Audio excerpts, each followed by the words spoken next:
Hey guys, welcome back to my channel. We are reviewing the Love is Blind on Netflix, Season 6, Episode 2, The Hunger Games of Love. So we are opening up. The opening scene is with Johnny. He's 27. He's the account executive. He's playing chess with himself right now. So I don't know. Let's see.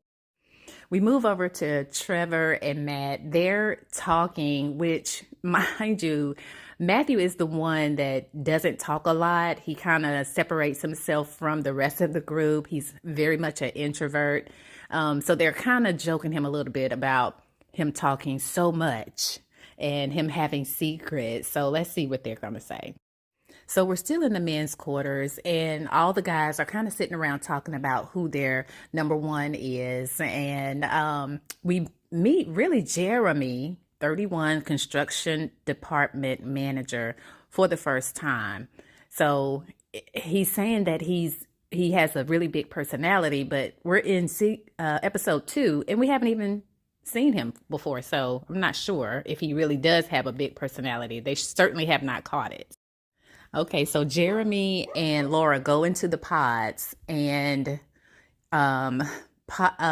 Jeremy says, who am I talking to? And she said, then he goes on to say, no, I know who I'm talking to. It's Sarah Ann. And she's like, what? Were you expecting Sarah Ann, or were you expecting Laura? So Jeremy and Laura are really just talking about she has OCD, and she's just saying that, I can't be in a messy house and cuddle. And he's basically agreeing with her. It's nothing really, major happening in this scene. So let's keep moving. And he further goes on to say that, he has 2 robot vacuums that are constantly running. And she says, I'm really turned on by this. I have a touch of OCD, so I get that. Not the being turned on by it, but just having to be comfortable enough in a spot in a person's home to be able to move and sit and be comfortable. So they were back in the women's quarters, and Laura was saying that, letting the other girls know that she had met with Jeremy, and that she feels like his second choice now because he actually mentioned Sarah Ann's name when she first got in there. And so the next set of girls are going in for their dates, and Sarah Ann is now meeting with Jeremy. And it really does sound like he may be more interested in Sarah, like he really was wanting it to be Sarah Ann the first time. So Jeremy is really thinking long term with Sarah Ann. He's asking her, what do you think it would look like if we were to do this, if we were to get married? And so she's kind of going through what it would look like. We could chill some days. We can go to a brewery. We can have our dogs. And then he asked her, well, okay, if we were to do this, who's moving in with who? And he actually mentions that he has a 4-bedroom home that he's renting. And she's like, okay, well, I'm in an apartment. So yeah, I guess I'm moving in with you. Yeah, Jeremy is really thinking long term about Sarah Ann. He's probably going to go ahead and propose to her. So Laura, unfortunately, she was kind of right in her assessment. Like I said, she felt like she was second choice to Sarah Ann, and she definitely is. Okay, so now we're in the pods with Johnny and Amy. And at the current moment, they're really just talking about, when's your birthday? He's a December baby. She's an August baby.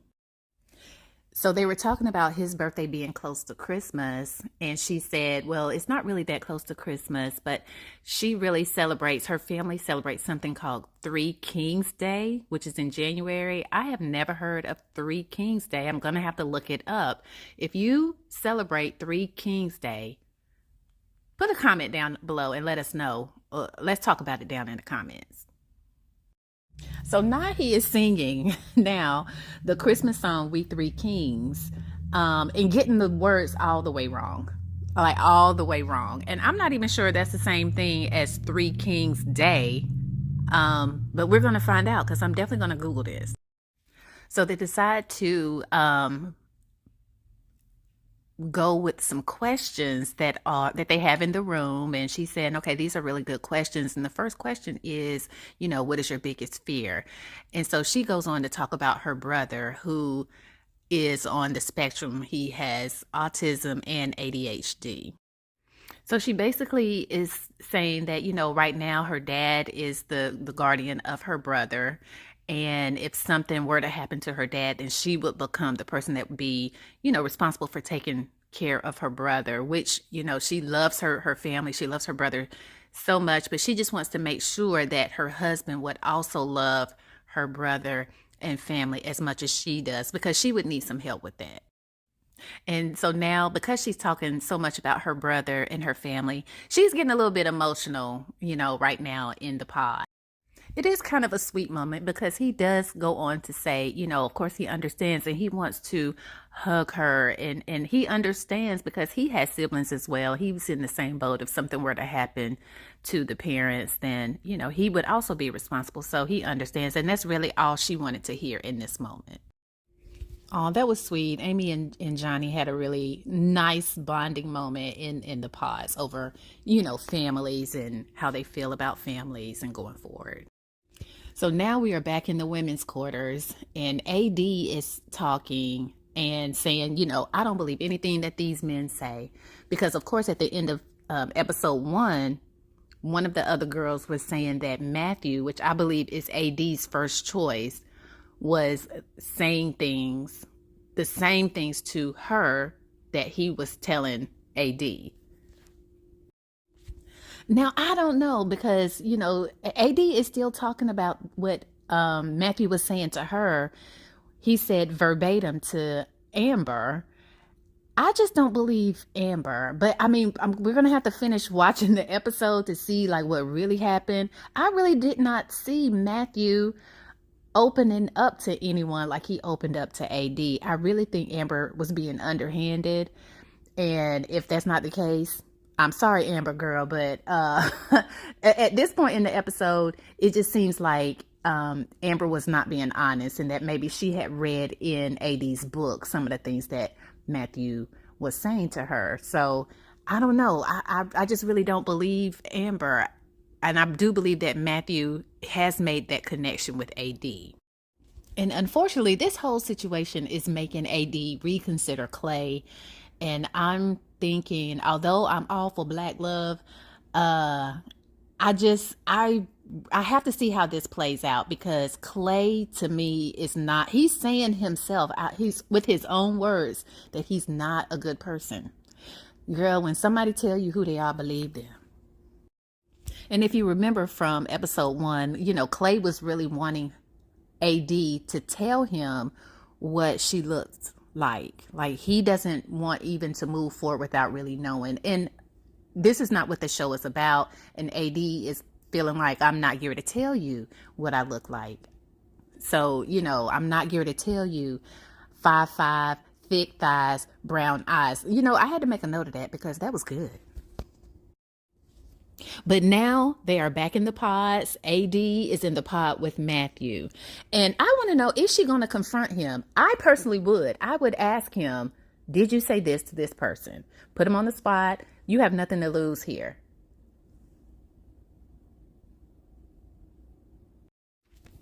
So AD does ask him, okay, it sounds like you're having the same conversations with me that you're having with somebody else. And he says, who are you talking about, Amber? And Amber is the one that made the comments about that. If Matthew is telling Amber the same thing, then bye, Matthew. No, it's a big no.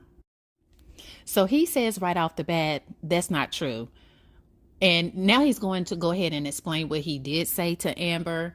But the fact that you said Amber, you knew immediately who AD was talking about, I don't know, that's a problem. You obviously said something. And he's saying that, yeah, he said some things to Amber, but it wasn't as deep as what he was telling AD. And so it sounds like Matt is trying to say, okay, yeah, I did say some things to her, but you're my number one. I really did want to call my mom and tell her about you. You're the one I want to be with. So, they're going on to say, AD is talking about how much she really does like him. I think about you before I go to bed. I think about you all day. And he's saying, the same things to her. And, I understand when you come into the room, I know it's you before you even say a word. And I feel like my heart is about to beat out of my chest when I'm talking to you. I really think it is a really good connection between them two.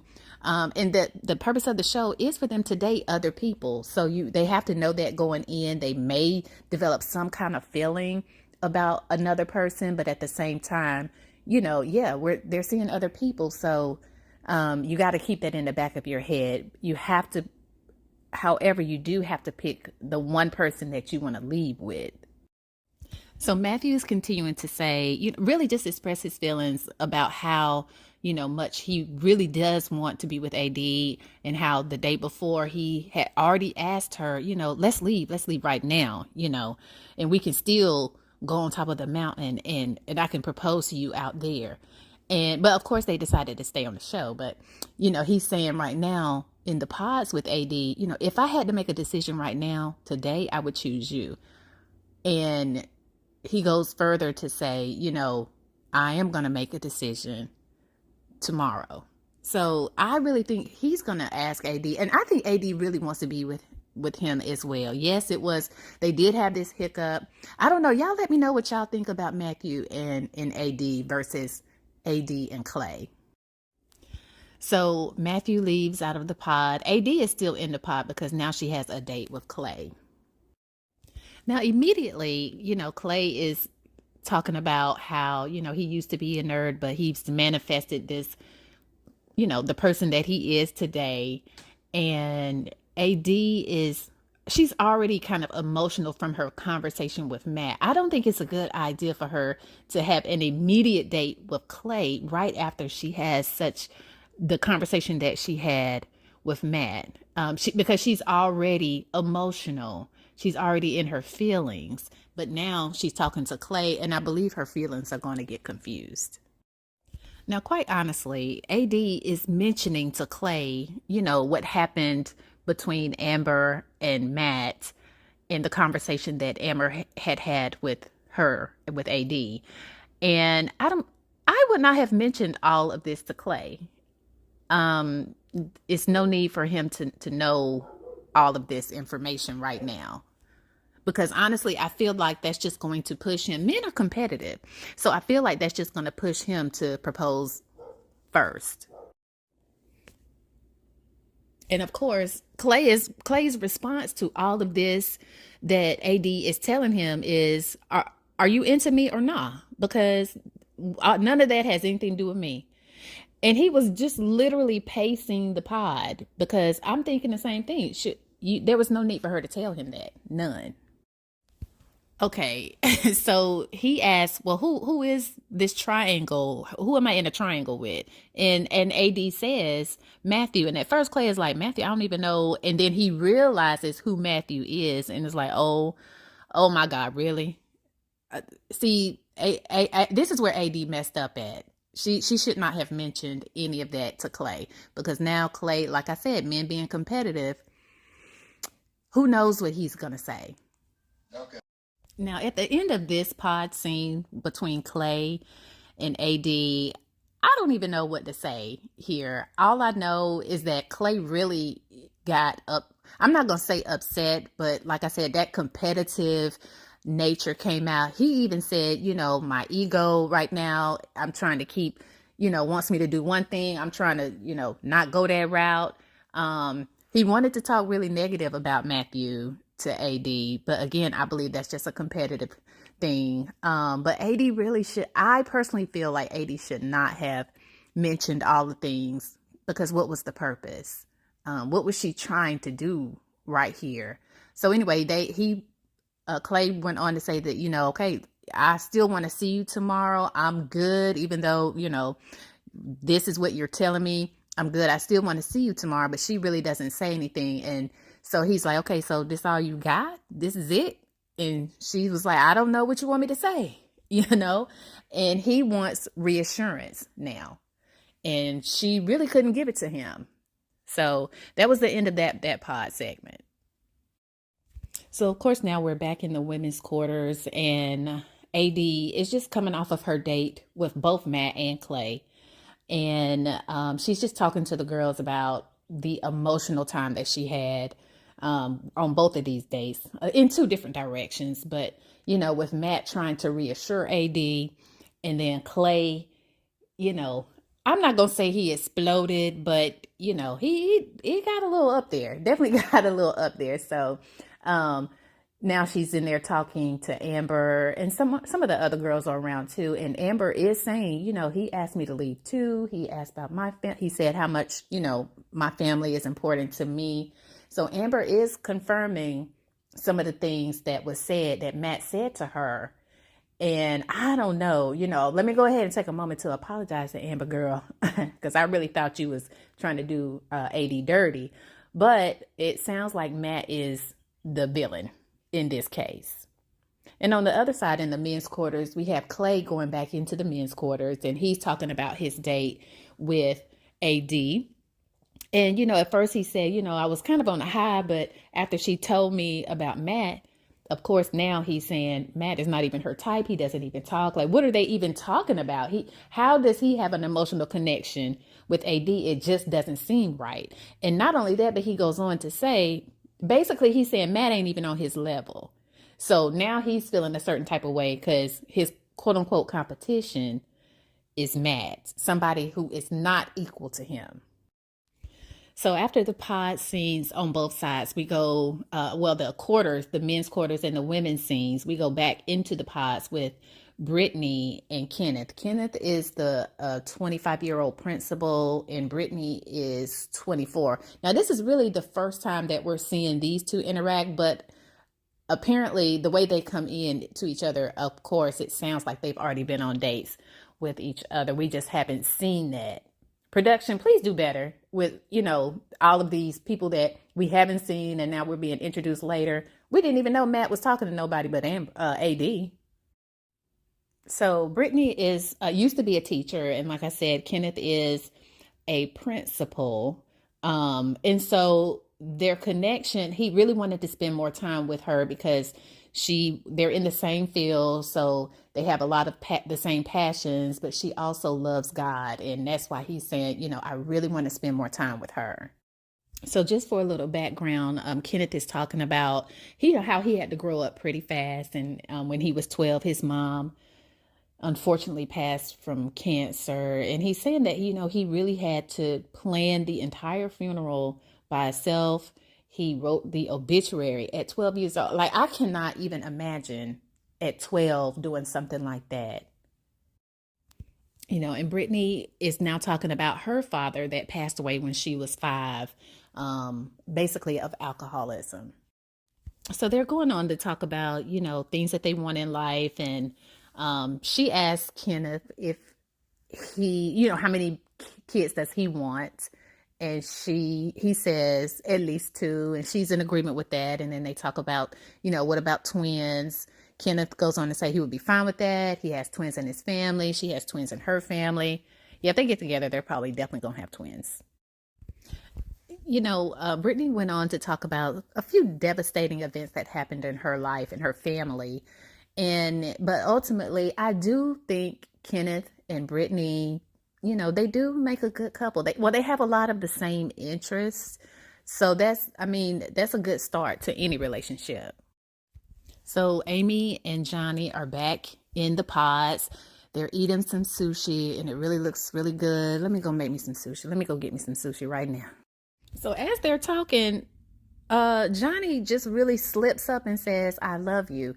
They're probably going to be the first ones to get engaged. They have had a really good connection the whole time, and I haven't really seen them with anybody else. So yeah, but again, production is not showing everything, of course, but yeah, he slipped up and said, "I love you."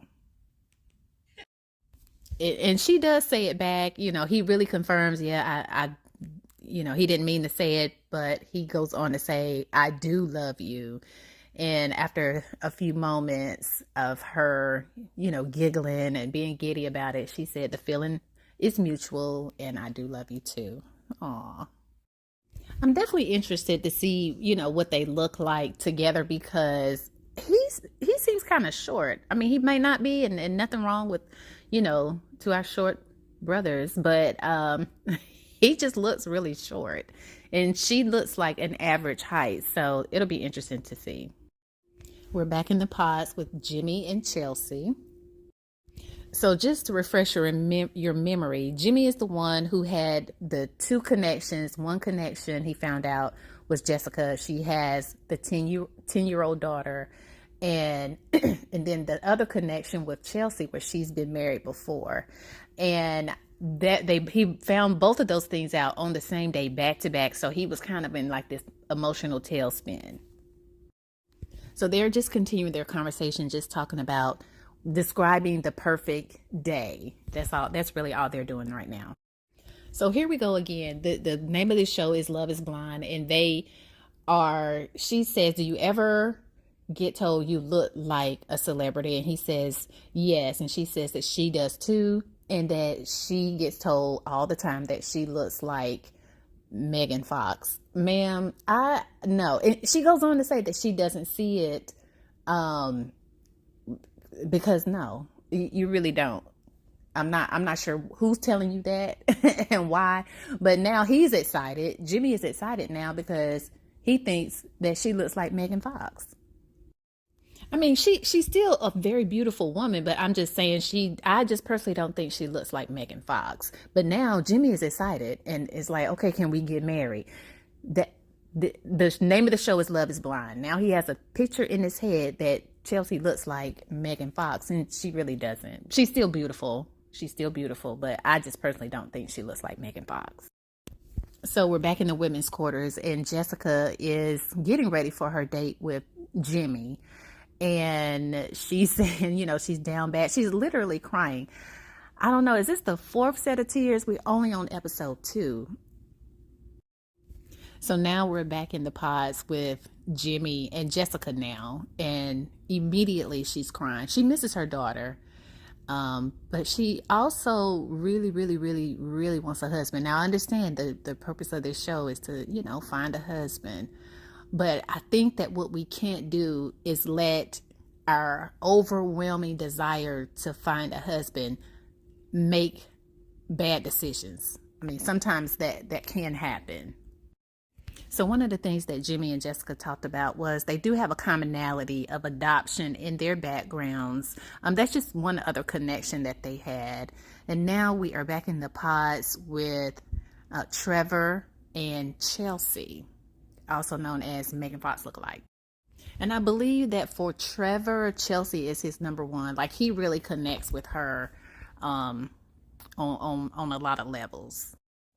Okay, so we're moving on back to the pods with Amy and Johnny. And Johnny has given some flowers, a beautiful bouquet of flowers to Amy. So he proposed to Amy, and she, of course, says yes. So we have the first proposal of the season. Man, it's really gotten tense in the men's quarters because, again, Clay certainly has an issue with Matthew. I can't really tell how Matthew feels about, Clay. But clearly Clay, he has a real problem with Matthew at this point. Now we are in the pods with AD and Matt. So Amber did actually decide to leave because of what was going on between AD and Matthew and Amber. Now, Matthew says something interesting here. He says that he loves a good underdog story, and he feels like America is on his side. Like, sir, I don't have a clue what you're talking about right now. I mean, the thought process that these men go through is beyond me sometimes.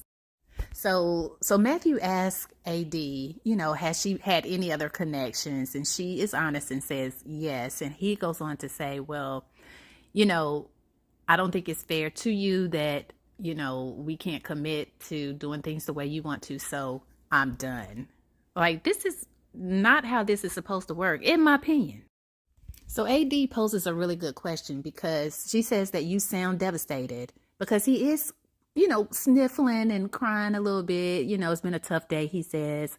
And she wants to know, you sound devastated. Is it because Amber is gone? is it? Because his whole conversation has changed up to this point.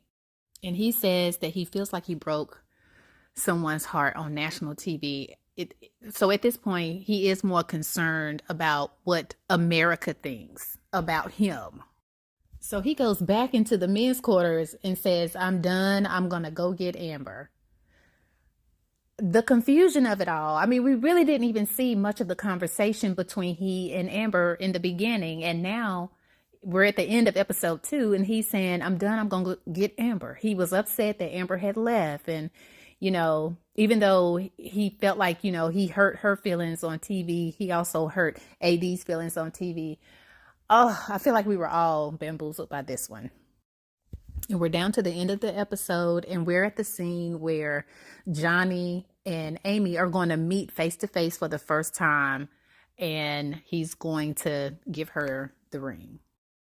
And the episode ends with the doors opening, and they are seeing each other for the first time. Hey guys, that's the end of season 6, episode 2, The Hunger Games of Love. Listen, drop down below.